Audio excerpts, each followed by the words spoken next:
guess there's a lot of confusion in the air about what exactly the First Amendment does or does not protect, as lots of people on the right proclaim to be outraged by incursions on the First Amendment and free speech and so-called woke mobs. You might remember when Republican Senator Josh Hawley of Missouri backed a plot to overturn a Democratic election, he subsequently lost his book deal, though he quickly got it with another publishing company. Hawley's publishing house decided, as they are, constitutionally allowed to do in a free country, not to publish his book after he chose to get involved in the events of January 6th and voted to overturn the election.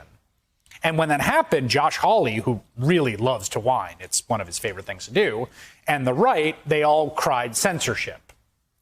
It's not really censorship. I mean, private actors do have some control over speech, but that's a private actor making a private choice in the private sphere. I mean, saying we're not going to publish your book is not really censorship. Now, somewhat ironically, but perhaps predictably, the most frontal assault on First Amendment protections of speech and political action is now coming from precisely the people who are whining the most about this supposed problem. That would be people like Senators Josh Hawley and Mike Lee and Ted Cruz.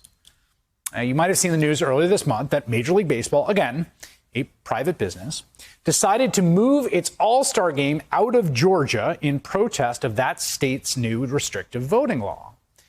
Again, I think we can all agree Major League Baseball has the right to do that. That is core constitutionally protected activity. They can put their games where they want to, and they can move games for political purposes if they want to. Now, what the First Amendment does not allow is for the government to punish them for that speech.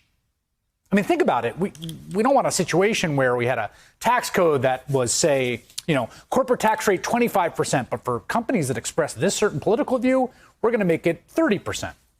Can't do that. Discrimination by the government using the tax code or regulation or anything else as punishment or coercion for protected speech or political activity is explicitly not allowed in First Amendment jurisprudence for a good reason. And yet, Senators Josh Hawley and Mike Lee and Ted Cruz, all with very fancy degrees from very, very fancy law schools, all three former Supreme Court clerks, which is as fancy as you get in the law world, well, they're going to make baseball pay. You see, they've just introduced a bill to take away the league's antitrust exemption, which, again, might be a perfectly good thing to do on the merits. I'm not sure baseball should have antitrust protection. I don't know. But what you cannot do is you cannot take that away as a punishment for moving the All-Star game because you think they're too woke. Can't do it. Flatly authoritarian, flatly a violation of the First Amendment. And here they are. The great speech crusaders, the ones who whine most vociferously and incessantly about censorship from the mob.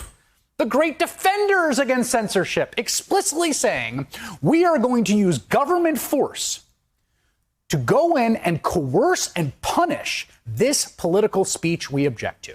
It tells you everything you need to know about how legitimate those concerns are and whether it's about any sort of principle whatsoever or just about a raw exertion of power.